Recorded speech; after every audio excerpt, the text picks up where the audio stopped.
નમસ્કાર મિત્રો, સ્વાગત છે તમારું અર્જુનસી ટેકનોલોજી ચેનલની અંદર। તો મિત્રો આજે આપણે વાત કરવાના છે કે જે ચૂંટણીનું ફોર્મ આવે છે એ ચૂંટણીનું ફોર્મ શેના માટે છે ને કઈ રીતનું છે ને એમાં શું કરવાનું છે, કઈ રીતે ભરવાનું છે। તો મિત્રો એની માહિતી હું તમને આ વિડીયોમાં આપવા માગું છું। તો મિત્રો વિડીયોમાં પૂરેપૂરા બન્યા રહો અને તમે જો તમને પણ થોડીક માહિતી જણાય તો ચેનલને સબસ્ક્રાઈબ કરી દો। તો મિત્રો ચાલો જઈએ વિડીયો તરફ। જો મિત્રો ચૂંટણીના અધિકારીઓ જે તમારા ઘેર સાહેબ કે બેન કે કોઈ સાહેબ અધિકારી આવે છે તો તમે એ તમારા ડોક્યુમેન્ટ માગશે જે ચૂંટણીથી લગતા હશે કે ચૂંટણી કાર્ડ હશે કે આધાર કાર્ડ હશે, ફોટો હશે અને તમારી સહી હશે અને તમારા માતા પિતાની ડિટેલ હશે। તો મિત્રો એવી ડિટેલ આપવાની આવે અને જો ચૂંટણી કાર્ડનું જે ગણતરીનું ફોર્મ આવે છે એ લખેલું હશે ઉપર, તો મિત્રો તમે બિંદાસ આ તમે માહિતી આપી શકો છો। આ તમારું જે 2002નું જે બનાવ્યો હતો નિયમ, એની અંદર થોડા સુધારણા વધારણા કરવાની જે કામગીરી ચાલે છે એના બાબતથી મિત્રો આ જે કામકાજ છે એ દરેક જે ગુજરાતભરમાં ચાલી રહ્યું છે। કેમ કે ચૂંટણી પંચ વખતે જે આપણે આ કોઈ પ્રોબ્લેમ આવે નહીં અને તમે 2002ની યાદીમાં તમે તમારું નામ ધરાવો છો કે નહીં એની પણ તમારે ચેકિંગ થઈ જાય, એની માટે મિત્રો આ ફોર્મ તમારે કાઢવી છે।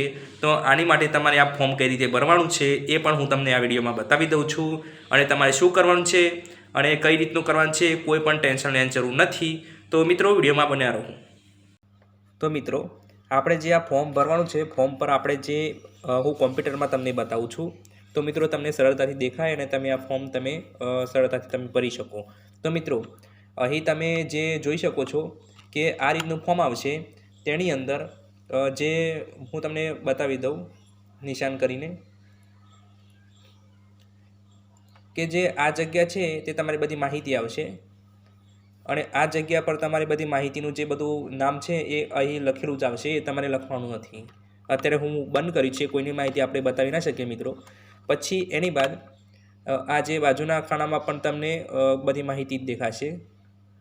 હવે મિત્રો આમાં પણ આપણું કોઈ છે ચેકચાક નથી કરવાની। પછી મિત્રો અહીં એક QR કોડ જોવા મળશે તમને આ જગ્યાએ।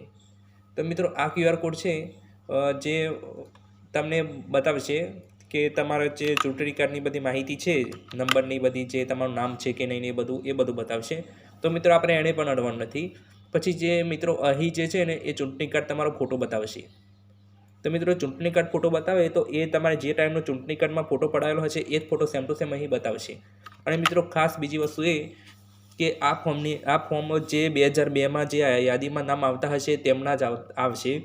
જે 2002ની યાદીથી ઉપર જે 2025વાળા જે અત્યારે હાલના 25વાળા, 2020વાળા, 15વાળા એ લોકોનું મિત્રો અહીં ફોર્મમાં નહીં આવે લગભગ, કેમ કે મારું પણ નથી આવ્યું પણ અમારા માતા પિતાનું આવેલું છે। તો મિત્રો આ વસ્તુ તમારે ખાસ ધ્યાન રાખવી, જેનું આવે તેનું ભરવાનું છે, બરાબર, જેના નામથી આવે તેનું ભરવાનું છે। અને હવે મિત્રો આપણે આગળ વધીએ। એની બાદ મિત્રો તમારે અહીં એક ફોટો ચોંટાડવો પડશે જે હાલનો જ હોવો જોઈએ, બરાબર મિત્રો। અને આ જે કામકાજ છે એ બધું 2002ની જે ગણતરી હતી તેમાં જે અપડેટ કરવા માટે બધું મિત્રો કામકાજ ચાલી રહ્યું છે। તો જે અધિકારી તમને પોતે ફોર્મ ભરતું હોય તો તેમને ભરવા દેશો અને તમને જે માહિતી માંગે તે માહિતી તમે તેમને આપશો, કેમ કે આ વસ્તુ જરૂરી છે। પછી તેની બાદ મિત્રો આપણે આવી જઈએ કે પહેલાં ખાનામાં લખેલું છે કે જન્મ તારીખ, દિવસ, મહિનો, વર્ષ તે લખેલું આવે તો મિત્રો તેના સામેવાળા અહીં આ જગ્યાએ નથી લખવાનું મિત્રો, આ જગ્યાએ લખવાનું નથી। એની માટે આપણે લખવાનું છે આ ખાનું રહ્યું ને ફરજિયાત મિત્રો અહીં લખવાનું, કોઈ ચેકચાક થવું જોઈએ નહીં, કાગળ બગડવો જોઈએ નહીં। એની બાદ મિત્રો અહીં આપણે જે લખવાનું છે અહીં લખવાનું છે મિત્રો એ જન્મ તારીખ લખવાની છે। આ જે હું જે જગ્યાએ લખ્યું છે એ જગ્યાએ જન્મ તારીખ લખવાની છે। પછી મિત્રો એની બાદ તમારે નીચેના ખાનામાં લખવાનું છે અહીં જે છે આધાર કાર્ડ નંબર। તો મિત્રો તમે અહીં આધાર કાર્ડ નંબર લખવાનો છે। તમે જે આ વાદળી પેન આવે છે, બોલ પેન, લાલ પેન તમે ઉપયોગ કરશો નહીં અને આમાં આ રીતના લખવાનું છે। પછી એની બાદ અહીં લખવાનું છે મોબાઈલ નંબર। મિત્રો આ વસ્તુ ફરજિયાત છે, મોબાઈલ નંબર અહીં લખવાનું છે। તો મિત્રો અહીં મોબાઈલ નંબર તમે લખી દેશો જે ચાલુ હોય તે, બરાબર, અને તમારે જે હયાતમાં જે નંબર ચાલુ હોય ને એ જ। પછી એની બાદ મિત્રો નીચેનું ખાનું આવે છે જે મિત્રો આ ખાનું આવે છે તો એની અંદર પિતાવાલીનું નામ છે, તો પિતાવાલીના નામની અંદર જે તમે પિતા અથવા કે તમારા પપ્પા હોય તેમનું નામ લખી શકો છો તમે. એની બાદ મિત્રો અહીં લખ્યું છે કે પિતા વાલીનું મતદાર ઓળખપત્ર જે ઉપલબ્ધ હોય તે. તો મિત્રો આ ખાનામાં તમારે ઉપર જે આ વાલીનું નામ આવ્યું છે આટલા તેમનો ચૂંટણી કાર્ડ નંબર લખવાનો છે. નામ તો ફરજિયાત છે મિત્રો, પણ જો ચૂંટણી કાર્ડ નંબર પડ્યો હોય તો તમે લખી શકો છો, ના પડ્યો હોય તો ખાનું તમે ખાલી છોડી દો. બરાબર. એની બાદ માતાનું નામ અહીં આવે છે, માતાનું નામ. તો મિત્રો જે માતાનું નામ આવે છે તો અહીં તમારે માતાનું નામ લખવાનું છે અને માતાનું નામ ફરજિયાત પણ લખવું પડશે તમારે, ભલે તેમનો ચૂંટણી કાર્ડ નંબર ના હોય તો મિત્રો આ અહીં લખેલું છે કે માતાનો મતદાર નંબર. બરાબર. તો અહીં જે આ માતાનું નામ લખ્યું છે તેમનો જ નંબર અહીં આવવો જોઈએ, પણ તેમનો નંબર હોય તો તમે લખી શકો છો, ના હોય તો તમે છોડી દેજો. પછી જીવનસાથી જો લાગુ પડતું હોય તો મિત્રો આ છે ને એ જો પરણેલા હોય એ લોકો માટે છે કે તમે પરણેલા છો તો તમારી પત્ની હોય, તમે જો એમની પત્ની થઈને જો ફોર્મ ભરો છો તો તમારા પતિનું નામ લખવાનું છે અહીંયા, અને જો તમે પતિ થઈને ફોર્મ ભરો છો તો તમારી પત્નીનું નામ અહીંયા આવશે. એટલે કે જે ફોર્મ ભરતું હોય તેમનું પૂરક સામું હોવું જોઈએ. બરાબર. તો તમે અહીં તમારે જો જેન્ટ્સ હોય તો તમે અહીં તમારા પત્નીનું નામ તમે લખવાનું છે અહીં.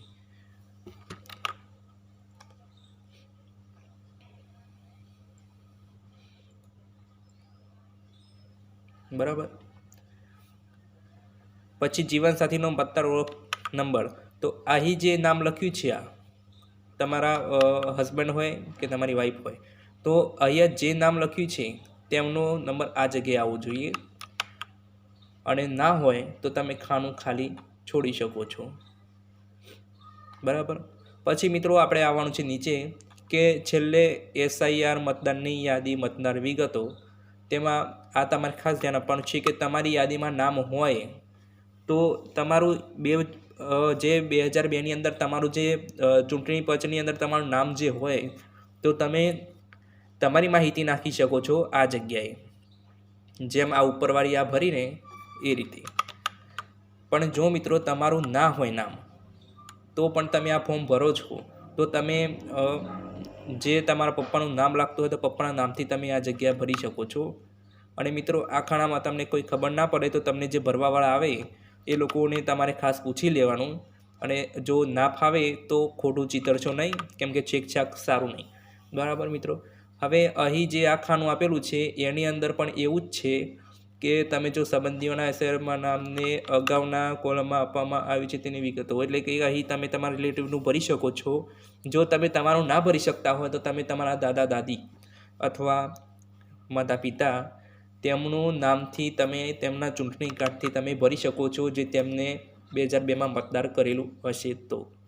હવે મિત્રો તમે આની અંદર એટલું બધું મિત્રો ખાસ નથી, પણ તમે જે તમને ભરવા ફોર્મ આલે તેને તમે ખાસ પૂછી લેશો, કેમ કે આની અંદર એ લોકો પોતે તમને પૂછીને જ ભરશે. બરાબર. અને જો તમે તમારા ઘરે આવીને તમે ઘરે ના હોય તો કદાચ તમને ફરી પણ આવી શકે અને ફરી ફોર્મ પણ મૂકીને જઈ શકે છે. પણ મિત્રો તમે આમાં ખોટું ચિતરશો નહીં, કેમ કે આ ફોર્મ છે ને એ બહુ જરૂરી ડોક્યુમેન્ટ છે. પછી મિત્રો તમારે અહીં એક લાસ્ટમાં સહી કરવાનું કહે છે આ જગ્યાએ.